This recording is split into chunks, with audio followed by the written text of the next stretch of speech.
반갑습니다. 그라제라입니다. 자, 오늘은 저번 시간에 이어서, 저번 시간에 이제 뱅에돔 바늘, 미끼를 감싸고 있는 바늘의 형태, 크기, 종류, 이런 것들을 내가 전반적으로 알고 있어야 훨씬 더 나은 조과, 그 다음에 힐링할 수 있는 낚시를 할 수 있는 쪽으로 설명을 드렸고요. 가장 기초적이고 원초적인 것이기 때문에 꼭 필수적으로 알아야 되는 부분이고, 자, 오늘은 그 바늘을 관련돼 가지고 이제 채비를 할 겁니다.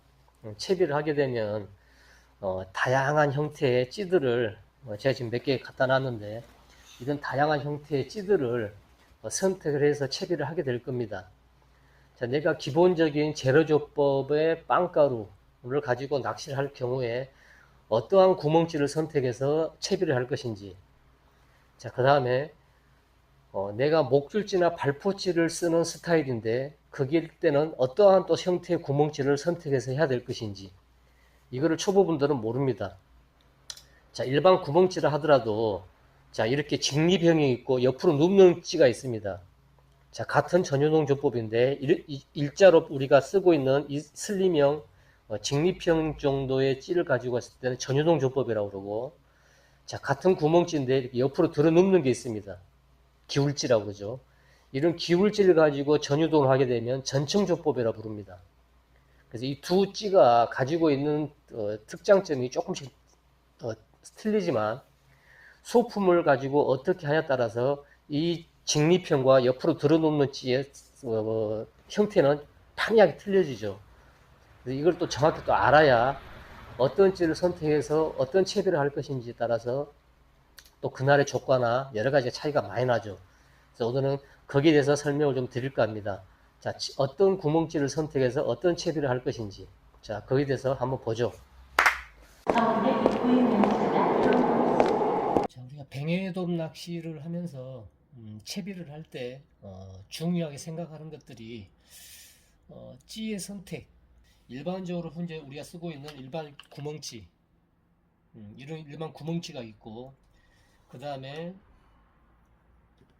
이런 것들이 이제 기울지죠. 기울지. 이런 게 다 기울지입니다. 기울지. 기울지에 속하죠.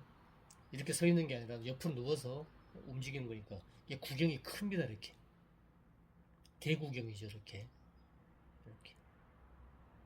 구경이 커서 줄 빠짐이라든지 이런 게 굉장히 좋습니다. 원투도 되고 시인성도 좋고. 그 다음에 일반적으로 우리가 알고 있는 전층 기울지 뭐 이런 종류는 크기별로 다양합니다. 뭐 회사 제품도 여러 가지 나오고, 그 다음에 이런 원투형의 또 기울지, 이런 것도 있고. 자, 이렇게 일반적인 구멍치와 그 다음에 이렇게 옆으로 놓는 기울지, 여기에 따라서 채비법이 다릅니다. 그 이유에 대해서 오늘 좀 잠깐 설명을 좀 드리겠습니다. 채비는 다양합니다. 채비는 다양한데 오늘 설명드릴 것은 일반 구멍치와 그 다음에 옆으로 놓는 전층 기울지, 이 같은 찐지만 일반 구멍지와 전층 기울지에 따라서 이런 소품의 채비가 틀려집니다. 자, 거기에 대해서 잠깐 더 설명을 드리겠습니다. 자, 일반 구멍지를 가지고 정통적인 전유동 조법을 할 경우에는 현재 이런 소품들은 필요가 없죠. 그죠? 저는 그래서 이런 소품을 거의 잘 쓰지 않으면 가지고는 다닙니다. 필요할 경우도 있으니까. 하지만 잘 쓰지는 않습니다. 저는 이제 이 구멍질만 가지고 낚시를 많이 하죠. 얘들도 잘 쓰지 않습니다. 왜냐하면 저는 발포찌, 목줄찌 이런 거를 사용을 하지 않고 낚시를 하는 쪽으로 이제 선호를 많이 하다 보니까 얘네들하고는 뭐 친하지는 않습니다. 저는 이렇게 저는 이것만 가지고도 낚시가 다 됩니다. 뱅에돔 낚시는 뱅에돔 피면 저는 목줄을 짧게 해서 쓰는 거거든요. 그래서 이런 것만 쓰는데 설명을 하기 위해서는 이 부분도 필요하죠. 이렇게 좋아하시는 분도 있지만 대부분의 조사님들은, 특히 초보분들은 이쪽을 많이 선호하죠. 그죠? 구멍찌에 발포찌나 목줄찌를 달고 하는 것, 이런 걸 좋아합니다. 자, 그런데 뭐 발포찌도 종류가 너무 많지 않습니까? 원형부터 그다음에 마른 목골, 일자형도 호수가 다 틀리고 마른 모도 다 틀리고 원형도 다 틀립니다. 거기에 대한 크기도 알아야 됩니다. 이해도가 내가 바늘이 몇 호를 쓰고 내 경단의 무게를 나는 어느 정도를 쓰고 그랬을 때 내가 선택한 이 발포치 이 발포치는 몇 개 정도를 달았을 경우에 내가 쓰고 있는 바늘과 경단의 무게가 몇 개 정도는 바다에 잠기게 하고 그때부터 입질 받으면 몇 번째부터는 치고 들어가서 그게 본신으로 연결될 거고 이런 것들을 본인이 다 알아야 됩니다. 그러기 전에는 테스트를 해봐야 되겠죠. 내가 3개를 달았으면 발포치를 3개를 달았으면 이 발포치 3개가 어떻게 바다에 떠 있고 미끼를 달았을 때는 첫 번째가 잠기고 예신이 들어오면 두 번째가 살 잠기면서 세 번째가 빨려 들어가고 이런 것들을 기본적으로 알고 있어야 되죠. 그래야 육안으로 보고 세 번째가 잠길 때 챔질 한다든지 챔질 타이밍도 잡아갈 거고 각각의 발포치들이 가지고 있는 부류들이 다 있습니다. 크기도 있고 그래서 그런 것을 알고 낚시를 해야 된다 제 얘기죠. 이건 채비하고 다음에 또 설명 한번 다시 드리고 그 다음에 이런 전층찌를 사용했을 때, 즉 기울찌를 사용할 경우에는 우리가 보통 목줄찌를 달았을 때 보통 씁니다. 목줄찌나 발포찌를 쓸 경우에는 일반 구멍찌보다는 이런 전층 기울찌를 사용해야 됩니다. 자, 그 이유는 조금 더 다시 설명을 드리고, 자, 그 다음에 목줄찌나 발포찌도 종류가 상당히 많다고 제가 설명을 드렸고, 발포찌는 그렇고, 자, 목줄찌도 자, 이렇게 날라리찌 같은 게 있죠, 이렇게. 고무를 하나 장착이 미리 해놨다가 이런 날라리로 해가지고 입질을 보는 게 있고 그 다음에 이렇게 유동고무를 넣어서 이것도 전유동처럼 하는 것도 있습니다. 이렇게 여기에 꼽으면 이렇게 꼽으면 이렇게 되는 거죠. 이렇게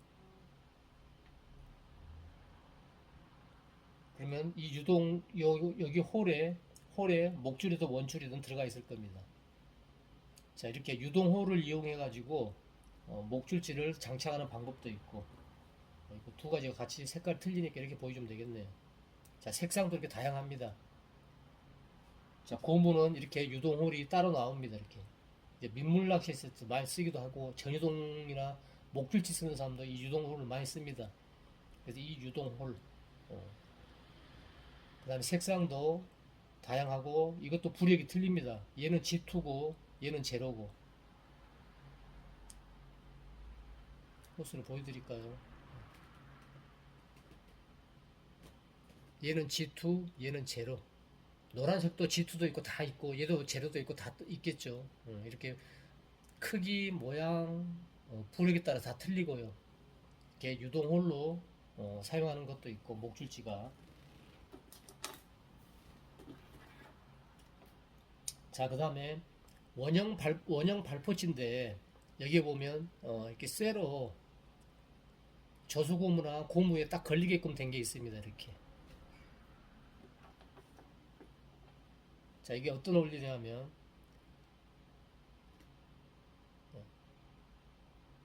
빼조각 부분이 고무로 들어가서 넓어지죠. 이 넓어진 면이 여기에 걸리게 됩니다. 그럼 목줄에 얘를 넣어놨다가 뱅에가 핀다 그러면 얘를 꼽아서 이렇게 쓰면 됩니다. 그냥 이렇게 시인성도 상당히 좋습니다.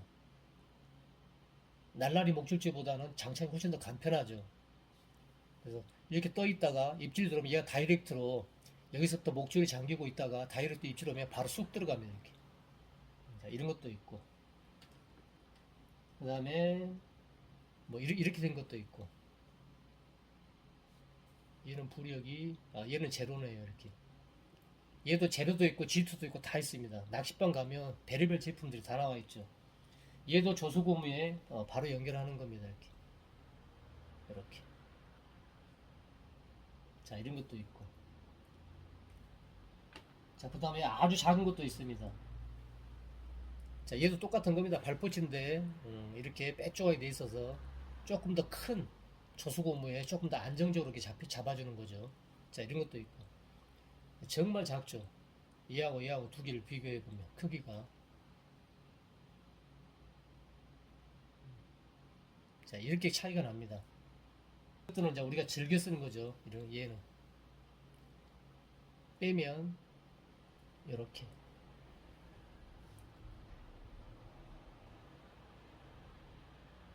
고무 두 개가 있고 얘가 있고, 원래 이제 얘를 처음부터 장착을 하지 않죠. 목줄에 얘 두 개만 멈춤봉 같은 거를 이용해서 잠깐 보여드릴까요? 자, 얘 두 개를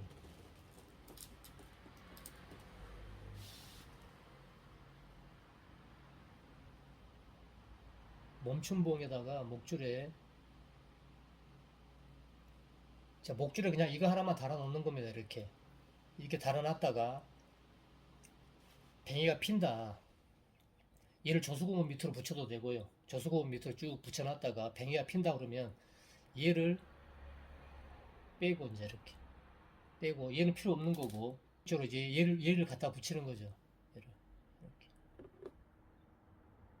그 다음에 이거 홈이 있어서 뭐 그건 잘 아실 거고요. 홈이 있어서 바로 들어갈 거 바로 교체가 됩니다. 제로인데 내가 뭐 B로 바꾸고 싶거나 G2로 바꾸고 싶을 때는 이렇게 빼면 조수고무는 목줄에 계속 달려 있을 거고, 얘는 이 홈 속에 홈이 있으니까 홈을 딱 해서 쭉 빼면 빠지고, 집어넣을 때도 목줄을 홈으로 집어넣고 꽂고 이렇게 하면 되죠. 예. 그럼 목줄을 자르지 않더라도 얘는 호수를 마음대로 변형이 가능하죠. 뭐 그런 건 다 아실 것 같고. 그래서 목줄지도 이렇게 형태가 굉장히 다양합니다. 자, 그런데 이러한 많은 목줄지, 여러 가지 목줄지, 발포지가 있는데, 얘네들은 이런 일반 구멍지에 장착을 한 것보다 일반 전층 기울지에 장착을 하는 게 훨씬 더 효과적입니다. 자, 그 이유는 기울기 때문에 그럽니다. 기울기, 각도. 자, 그에 대해서 잠깐 채비를 하면서 볼게요.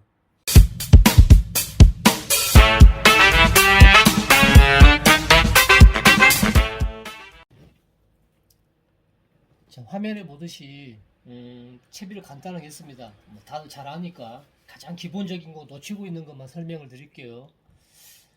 이쪽이 기울지고 이쪽이 일반 구멍지입니다. 자, 똑같은 채비를 해가지고 캐스팅해서 바다에 던지면 입수의 각도가 틀리죠. 그죠? 자, 이 일반 구멍지는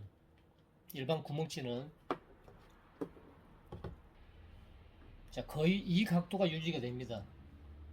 이 각도가 원줄이 수면에 쭉 닿고 구멍지하고 조수고무가 있고, 얘가 지금 일자로 이렇게 구간이 있고, 그 다음에 경사각이 유지가 되겠죠. 뭐 조류색이라든지 밑에 무게 하중에 따라서 얘가 더 90도로 되느냐 60도로 되냐 45도로 되냐 틀려질 겁니다. 이게. 자, 이 각도가 이 각도죠. 이 각도. 자, 입수각이 이렇게 틀려집니다. 자, 무슨 얘기냐면 이러한 구멍지에 우리가 현재 목줄지나 발포지를 쓴다고 할 경우에는 얘가 입수 각도가 이렇게 한번 표층에 지금 띄우지 않습니까? 목줄지를 하게 되면. 자, 간단하게 했을 때 이기입니다. 이기. 여기에서 한번 90도로 한번 꺾여 가지고 표층에 띄우든지 할 거 아닙니까? 그죠? 그 다음에 경단은 다시 또 내려갈 거고. 자, 그건 좀 이따 다시 또 한번 보여드리고, 일단 구멍지하고 조수고무가 가지고 있는 입수의 각도, 이 입수의 각도. 자, 이걸 유념 한번 하시고, 그 다음에 자, 이거는 우리가 알고 있는 전층지입니다. 전층지, 기울지. 자, 기울지는 이렇게 항상 수면으로 옆으로 누워 있죠. 원줄도 이렇게 수면에 들어 있고, 자, 경사각은 이렇게 됩니다. 이렇게. 구멍지보다는 훨씬 더 경사각이 원만하죠. 표층에서도 내려갔을 때도 경사각이 훨씬 더 적습니다. 이게. 자, 그럼 우리가 일반 전유동 조법을 빵가루 조법을 한달 경우에 목줄지 발포지 쓰지 않을 경우에는 일반 이런 구멍지 정도를 쓰는 게 훨씬 더 효과적이고요. 효과적이고, 목줄지 발포지를 쓸 경우에는 전층으로 된 기울지, 이런 기울지에 목줄지나 발포지를 다는 게 훨씬 더 효과적이다, 그 얘기죠. 자, 이해는 하셨습니까? 조금 더 세부적으로 이제 설명 들어갈게요. 자, 기울지에 전층 기울지에 목줄지를 달았을 경우에 자, 어떤 경사각이 유지가 되는 게 자, 이거죠, 이거.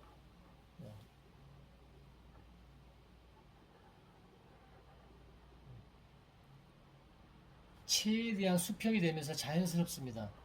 이게 왜냐하면 얘가 옆으로 누워서 채비 내림이 이렇게 되니까 굉장히 편하죠. 입질 받기도 편하고 또 예민한 것도 바로바로 캐치가 됩니다. 왜냐하면 일단 구경도 클 뿐더러 경사각이 훨씬 더 이물감을 적게 하죠. 이 구간을 빠져나오는 데 대한 거부감이 없습니다. 그래서 목줄지 발포지를 쓸 경우에는 이 찌를 보고 챔질 타이밍을 가져가는 게 아니고 얘를 보고 챔질 타이밍을 가져가는 거죠. 최대한 자연스럽게 그 다음에 입질이 들어왔을 때 이물감이 없게 편하게 먹고 훅 가져갈 수 있게 이 각도. 자, 이렇게 옆으로 들어눕는 전층지를 가지고 목줄지 발포지 채비를 하는 게 훨씬 더 유리하더라. 야, 그 얘기입니다, 이게. 자, 이제 일반 구멍지를 가지고 이제 설명하죠. 자, 이게 일반 구멍지 아닙니까? 일반 구멍지. 자, 일반 구멍지는 찌가 직립으로 이렇게 딱 씁니다. 수면에서. 원줄이 이렇게 수면에 이렇게 되어 있죠. 그럼 이 찌가 이렇게 씁니다.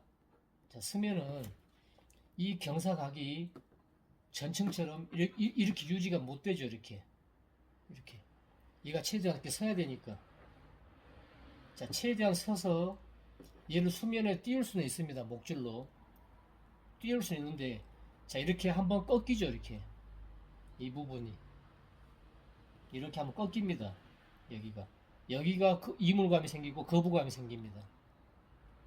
목줄지 발포지 쓸 경우에는. 그래서 발포지나 목줄지를 쓸 경우에는 구멍지의 선택을 일반 구멍지 선택보다는 아까 얘기한 전층 구멍지, 전층지 그런 찌를 선택을 해서 쓰는 게 좋다. 이유는 설명드렸으니까 입수각이라든지 채비 내림이라든지 그 다음에 입질이 들어왔을 때 이물감을 느끼는 거라든지 이런 모든 것들은 전층지가 훨씬 더 구멍지보다는 유리하다. 그래서 찌를 선택을 할 때 내가 어떤 채비 어떤 조법을 할 것인지 따라서 찌를 선택하는 게 가장 우선이 돼야 된다, 그 얘기입니다. 원리는 간단하게 설명드렸으니까 충분히 이해를 했을 거라고 봅니다. 그래서 전층찌와 구멍찌의 어떤 차이점 그거를 꼭 알고 무조건 구멍찌에다가 목줄지 발포치를 채우는 게 아니고 그 원리를 좀 아셔야 될 것 같아서 잠깐 설명드렸습니다. 자, 오늘은 이렇게 해서 채비를 하는데 어떤 구멍지를 선택을 할 것인지 거기에 대해서 정확히 좀 알아봤습니다. 이걸 알아야 됩니다. 알아야 조금은 더 남들보다 좋은 또 어려운 여건에서 캐치해서 잡아낼 수 있는 그런 것들이 하지 않고 겪는 거하고 하면서 겪는 거하고는 많은 차이가 납니다. 그래서 이왕이면 바란스가 좋은 그런 쪽에 채비를 해서 조금 힐링 낚시를 할 수 있는 그런 조사님들이 됐으면 해서 오늘 이런 쪽에서 한번 설명을 드렸습니다. 자, 다음 시간에는 또 다른 현장에 나가면 참 좋겠는데 여건이 지금 쉽게 그렇게 되지 않습니다. 자, 아무튼 다음 시간에 또 다른 콘텐츠로 찾아뵙기를 약속드리고 이렇게 물러가겠습니다. 자, 구독, 좋아요 부탁드리고 자, 또 뵙겠습니다. 고맙습니다. 또 씨알 좋다 이런 애들은.